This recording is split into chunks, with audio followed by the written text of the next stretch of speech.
All right, welcome back. We got some great hot topics to talk about. Of course, Memorial Cup starting this week.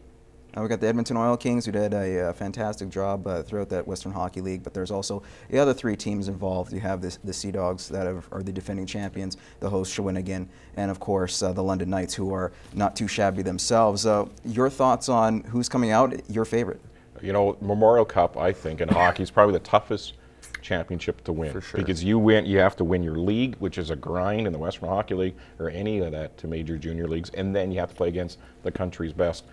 St. John looks good, like with all the players they have back from last year. Edmonton Oil Kings are a solid team right throughout. They don't have any superstars.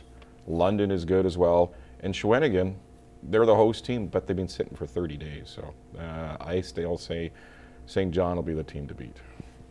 St. John, Edmonton in the final. You probably have the best team, like you just mentioned, right? Top to bottom team committed to a group, and then you have the most talent.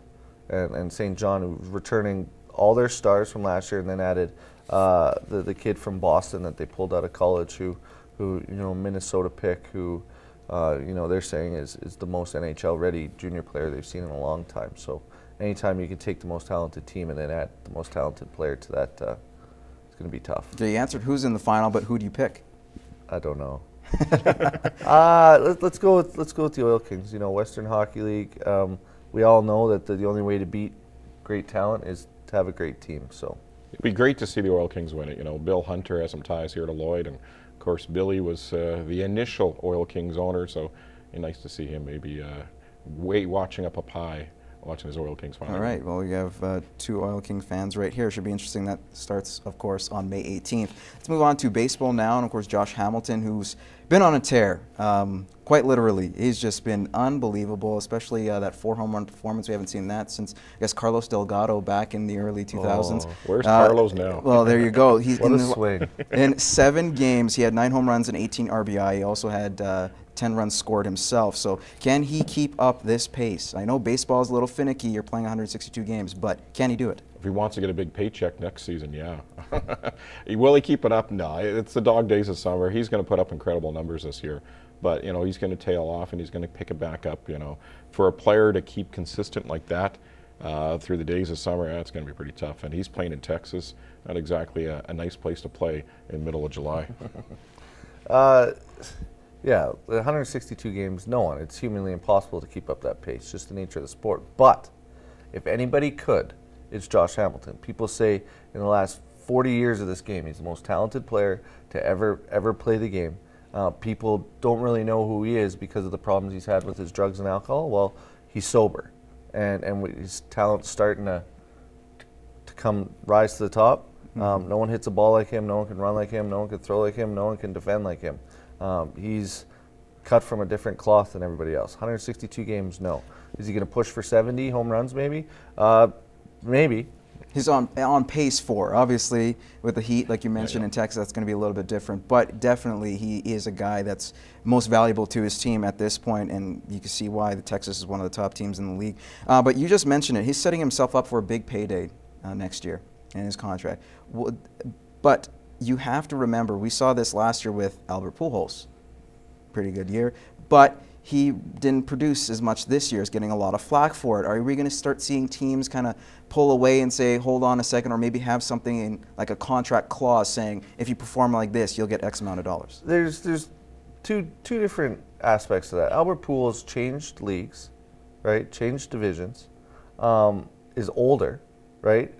More towards the back end of his career. And, you know, you chart pitchers like they chart you. He knew every ballpark, knew all that stuff, knew teammates, knew amount of pressure, didn't have the support staff.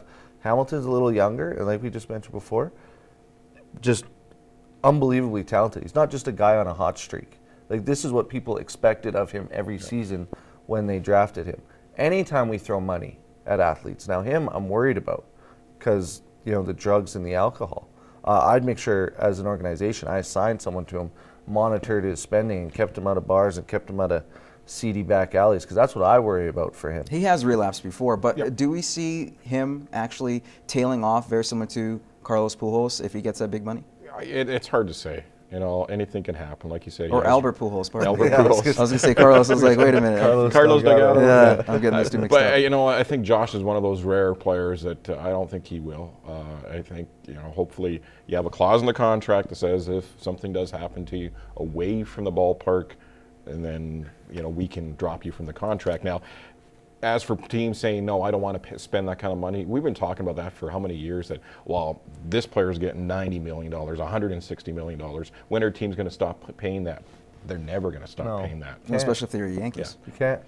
Yeah, he's not Sean Horkoff, right? It's not. This isn't 1 year, and he's going to get paid like a superstar. Everyone in the baseball world knows who Josh Hamilton is, and good for him that he's finally performing. It's not like this is the first time he's performed that way. No, he's done very well consistently throughout the year, so you can understand that. All right, good points, guys. Let's move on to Josh Beckett. Of course, the Red Sox had problems last year with pitching, and of course they had the chicken and beer in the dugouts, and now there are problems with Josh Beckett missing a start due to a strain, going out and playing golf the next day with Clay Buchholz.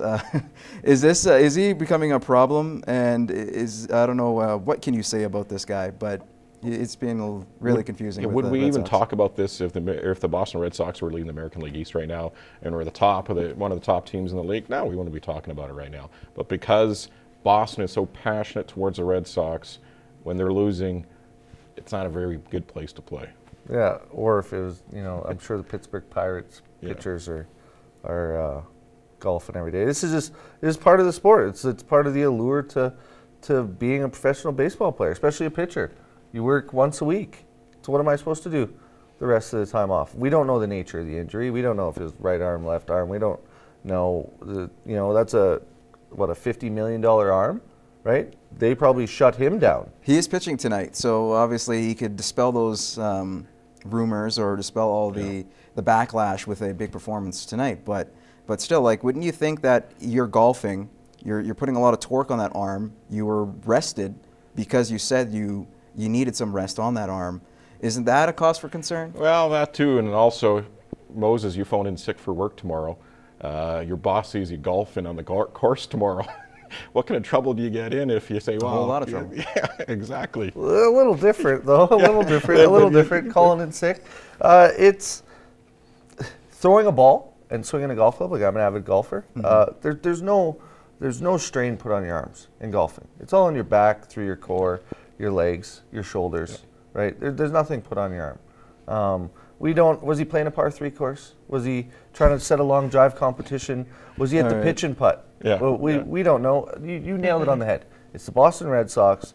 They're not doing well. We got to pass the blame everywhere else, just like the beer and the chicken wings in the locker room. This happens all over Major League Baseball. All right. We wouldn't even hear about it if well, it you guys wasn't the are Red doing Sox. a great job too as well. Here we'll have to take a quick break. We'll have Over Under coming up next.